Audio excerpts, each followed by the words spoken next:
Bobby Webster, GM of the Toronto Raptors, joining us here on Tim and Sid from the bubble. Whenever we get someone, Bobby, from the bubble, it is like some alien experience. So we are beyond curious as to what your experience has been like. What is it like in there right now? It doesn't feel like a bubble. It feels more like a college campus, or everyone kind of laughs, but it does feel a little bit like dorm life. You know, we're all our team is all on the same floor. We can't go in anybody's room. We kind of can walk by and say hello. We have our own team meal room, so we go down and have breakfast, lunch, and dinner. We do, we're at a hotel, so you can walk around. There's a pool. You can go fishing. You can bike, but you can't venture far off campus in that sense. So dorm life sounds fun, but this is a tough decision for people like you. We focus on the players, but you have a wife and a young family. What was that like, having to leave to go chase another championship? Yeah, it's exactly what you said. It's tough on us too. It's we're obviously not playing, but we're doing our jobs, and so we're keeping the team together, providing anything that they need. Obviously, whether it's medical or mental or physical support here. So it's tough. I have a kid 3 years old and 1.5, and they don't fully comprehend it, and it's tough. And being on FaceTime isn't the same, and you can't really engage with them in the same way. So it's tough, but that's what we signed up for, and most importantly, what you said is we want to win another championship. Raptors GM Bobby Webster, live from the bubble in Orlando here on Tim and Sid. I know, Bobby, the players had family photos waiting for them in the rooms. Did that extend to the rest of the organization? And whose idea initially was it just to have that waiting for them? I know it doesn't seem like a big thing, but it can be a big thing. It was. It gave you, an extra kind of pep in your step when you walked in the room. And as the old saying goes, make a house a home, and that's important. And that's why I kind of, made the reference to the dorm. You're sitting there in your room and thinking about all the decorations you can put up, or, obviously we're planning to be here for the duration. So, you want to get into a routine. You don't want to, use the hotel shampoo every night. That's just it gets old after a while. So you want to bring your own things in. But, going into this whole situation, we actually put a whole team of staff together where that's all they did was sit down and say, hi, once you guys get into the bubble and once you get situated there, how can we best support you from Toronto? How can we best support you? Are there people inside the bubble that can help? So it was really a complete team collaborative effort as far as what are things we can put in. And then once you guys are there, how can we kind of meet your needs on a very timely basis? The fascinating thing now that you guys are there is to talk about basketball and what this team might look like after a long pause. This, for me, is like the first time you guys have been totally healthy. What's it like figuring out, okay, how do we have a rotation that's going to make sense so we hit the ground running? Yeah, you hit on it, right?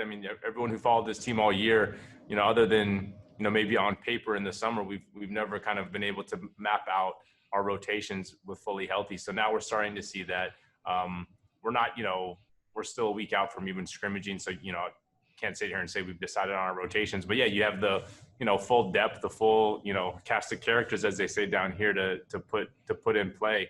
And so, you can probably figure out who some of the guys are, but there's going to be some battles on the bench, and there's going to be battles for playing time and positioning and role. And, so hopefully we'll see that play out here in the next couple of weeks. Raptors GM Bobby Webster from Orlando here on Tim and Sid. You mentioned battles, so let's stay here for a second, Bobby. You guys spent 2 weeks in Naples, Florida. It's now over a week basically in Orlando. One could only assume what the practices are starting to look like between the guys. How intense is it getting? It got really intense the other day. I think Coach mentioned it. Nick mentioned it. Guys got after it, and it was even evident from the first day. So we couldn't play 5-on-5. We couldn't do a typical NBA workout until we got into Orlando. And the first day, see the trash talk. You see people get under people's skin, but that's good. I think the layoff was at that point four full months since March when we took off after the Utah game. And so it's part of who these guys are, right? They're professional athletes. They're playing the NBA. They love to compete. And so that shines through immediately. And it's shining through, almost every day now. What are the conversations like with your medical team and your sports science team around these guys wanting to get after it, but also you're taking some luxury sports cars out of the garage when they sat kind of for a couple months and making sure you don't have those soft tissue injuries to start when they are getting real intense? Exactly. It's a huge part of our conversation and what we, also prepped for when we came here. So a lot of things, you want to have a ramp up. You don't want to just go and say, hey, we're going to do a 2-hour practice of full contact and 5-on-5.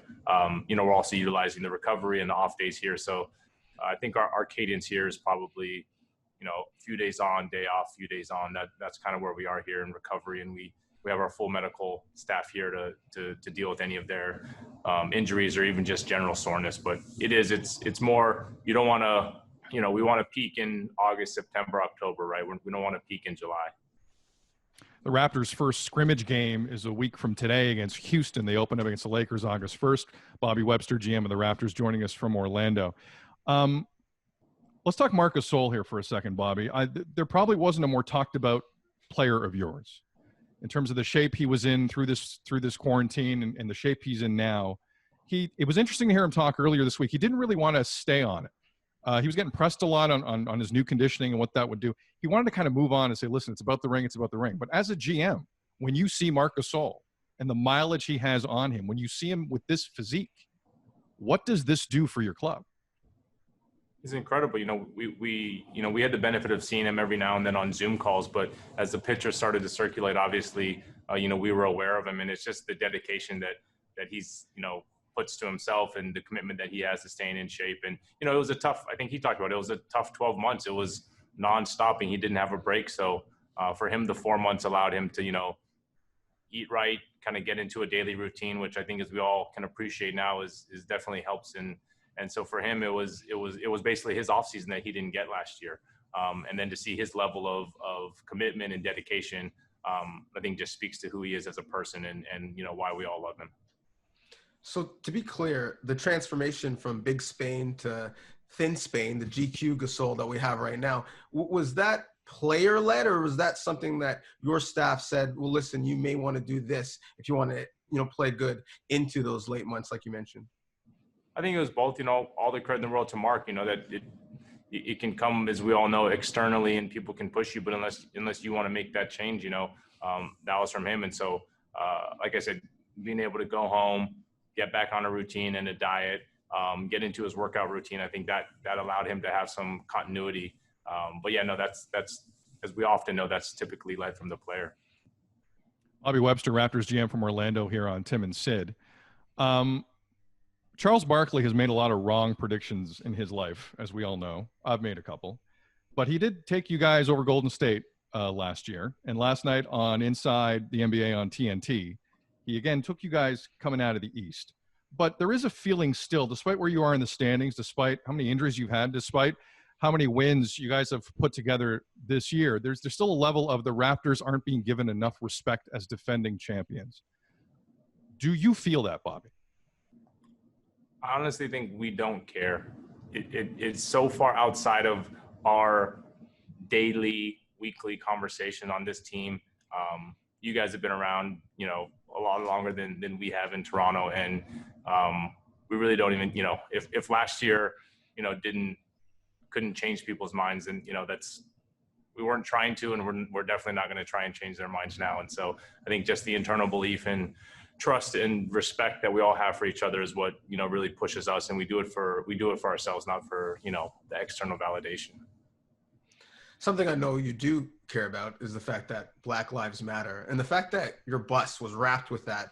It's been the envy of the league. Other players have been tweeting about it and talking about it. Your players have talked about some of the things they may have on their jerseys and what they wanted to have on their jerseys, but just that mantra and being, pretty intentional about it. Why is that important for the organization that you're leading? It's super intentional for, endless reasons, but I think we understand our position. We understand the impact that we can have.